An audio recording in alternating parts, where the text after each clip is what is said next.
வணக்கம் மக்களே, welcome to உதயபிரியா YouTube channel. இந்த வீடியோவில் நீங்கள் என்ன பார்க்க போகிறீங்கன்னா, நம்ம கிராமத்து முறையில் கருவாட்டு குழம்பு வைக்க போகிறோம். மண் சட்டியில் வைக்க போகிறோம். எப்படி செய்கிறேன்ட்டு ஒவ்வொன்றா நீங்கள் வீடியோ ஸ்கிப் பண்ணாமல் பாருங்கள். நீங்கள் ஃபஸ்ட் டைம் வீடியோ பார்க்குறீங்கன்னா சப்ஸ்கிரைப் பண்ணிவிட்டு வீடியோ பாருங்கள், ஓகேவா? நாங்கள் வீடியோக்குள்ளே போகலாம். இந்த கருவாடில் தான் ஃப்ரெண்ட்ஸ் நான் குழம்பு வைக்க போகிறேன். அயில குட்டி கருவாடு, வேறு துண்டு கருவாடு ஒரு பாக்கெட் எடுத்திருக்கேன். அதுக்கப்புறம் பார்த்திங்கன்னா சின்ன வெங்காயமும் தேங்காயும் எடுத்துருக்கேன். இது ரெண்டையுமே நைஸாக அரைச்சி எடுத்துக்கணும். அப்புறம் புளி ஊற வச்சுக்கலாம். இப்போ நம்ம ஒரு மண் சட்டி எடுத்துக்கலாம். அதில் நம்ம மசாலா ஆட் பண்ணிக்கலாம். குழம்பு மசாலா உங்களுக்கு எவ்வளோ வேணுமோ ஆட் பண்ணிக்கிடுங்க, காரத்துக்கு தகுந்தப்ப. குழம்பு மசாலா ஆட் பண்ணிவிட்டு இப்போ புளி கரைச்சி ஊற்றிக்கலாம். இப்போ புளி கரைச்சி ஊற்றியாச்சு. இப்போ நல்லா கலக்கி விட்டுக்கலாம். கையை வச்சே கலக்கி விட்ருங்க. இப்போ நம்ம தேங்காயும் வெங்காயமும் நைஸாக அரைச்சி வச்சுருக்கோம், அதையும் உள்ளே ஆட் பண்ணிக்கலாம். இப்போ பாருங்கள் ஃப்ரெண்ட்ஸ், புளிக்கண்ணி கரைச்சி ஊற்றினதுக்கப்புறம் நம்ம தேங்காய் ஆட் பண்ணிக்கலாம். அரைச்சி வச்சுருக்கோம் தேங்காய் வெங்காயத்தை ஆட் பண்ணி அதையும் நல்லா கலந்து விட்டுக்கலாம்.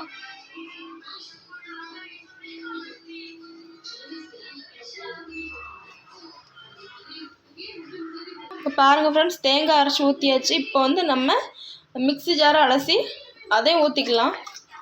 நமக்கு எவ்வளோ தண்ணி வேணுமோ அவ்வளோ தண்ணி ஊற்றிக்கலாம் ஃப்ரெண்ட்ஸ். உங்களுக்கு எவ்வளோ தண்ணி வேணுமோ அவ்வளோ ஊற்றிக்கிடுங்க, சரியா? அவ்வளோதான். எவ்வளோ தண்ணி வேணுமோ ஊற்றிக்கிடுங்க.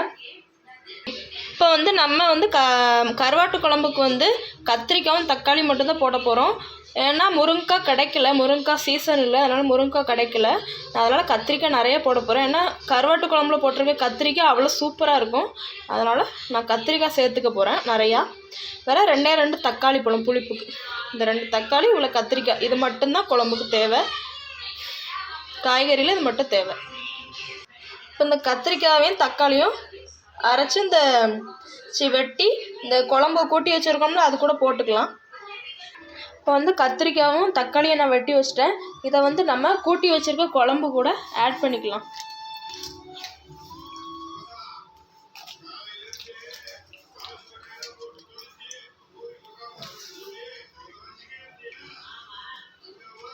உங்களுக்கு முருங்கைக்காய் கிடச்சிச்சின்னா நீங்கள் முருங்கைக்காய் போட்டுக்கிடுங்க, அது டேஸ்ட் சூப்பராக இருக்கும். இது கூட்டி வச்சு நம்ம அடுப்பு பற்ற வச்சு தூக்கி கூட்டினதை தூக்கி அடுப்பில் வச்சிடலாம். அடுப்பு பற்ற வச்சுக்கலாம். இப்போ நம்ம குழம்பு கூட்டி வச்சுருக்கலாம், அதை தூக்கி அடுப்பில் வச்சுக்கலாம். இப்போ இதை ஒரு தட்டு போட்டு மூடி கொதித்ததும் கொஞ்சம் கட்டியானதும் நம்ம கொஞ்சம் கட்டியானதும் நம்ம கருவாடை கழுவி உள்ளே சேர்த்துக்கலாம். இந்த கேப்பில் நம்ம கருவாடை கழுவி எடுத்துக்கலாம். இப்போ பாருங்கள் ஃப்ரெண்ட்ஸ், இப்போ குழம்பு நல்லா கொதித்து வந்துருச்சு. இது இன்னும் கொஞ்சம் வத்தட்டும். நீங்கள் ஃபஸ்ட்டே கருவாடை சேர்த்துட்டிங்கன்னா கருவாடு கரைஞ்சிரும். அதனால் இது கொஞ்சம் நல்லா கொதித்து கொஞ்சம் சுண்டினதுக்கப்புறம் நீங்கள் கடைசியில் கருவாடை சேர்த்து ஒரு 5 நிமிஷம் சிம்மில் வச்சிங்கன்னா கருவாடு சூப்பராக வந்துடும். பாருங்கள், நான் கருவாடை சேர்த்தும் போது உங்களுக்கு காமிக்கிறேன்.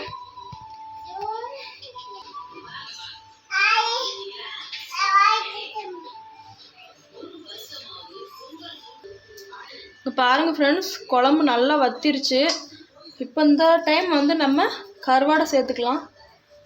பாருங்க, கருவாடை நான் நல்லா கழுவி வச்சுருக்கேன். இப்போ இதை சேர்த்துக்கலாம்.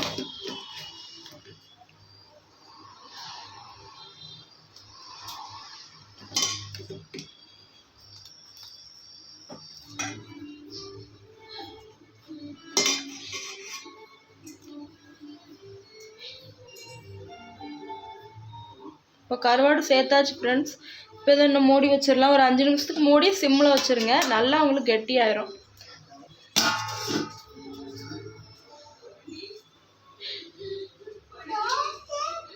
இப்போ குழம்புக்கு தேவையான உப்பும் போட்டுக்கலாம் ஃப்ரெண்ட்ஸ்.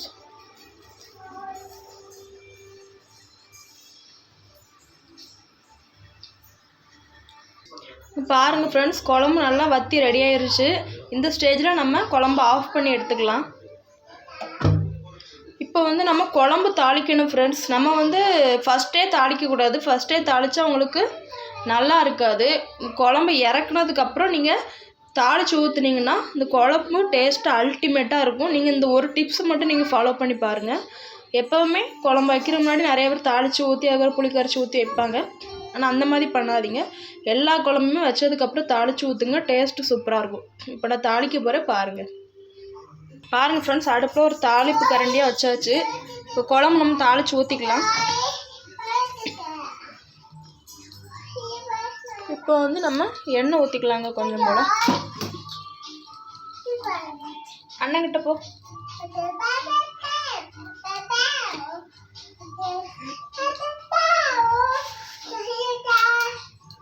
எண்ணெய் நல்லா சூடானதும் கடுகு, ரெண்டே பொருள் தாங்க, கடுகு அப்புறம் பார்த்தீங்கன்னா கருவேப்பிலை.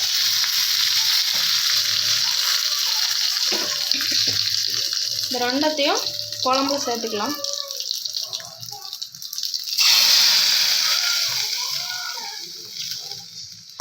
அவ்வளோதாங்க, சூப்பரான சுவையான கருவாட்டு குழம்பு தயார்.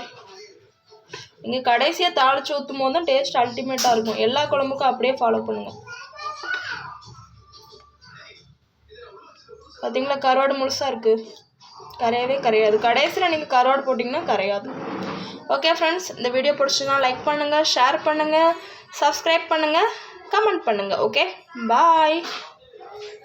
இந்த ஸ்டெப்பில் நீங்கள் கருவாட்டு குழம்பு செஞ்சு பாருங்கள், டேஸ்ட் அல்டிமேட்டாக இருக்கும். இதுதான் கிராமத்து மண்சட்டி கருவாட்டு குழம்பு. ட்ரை பண்ணி பாருங்கள். பாய்.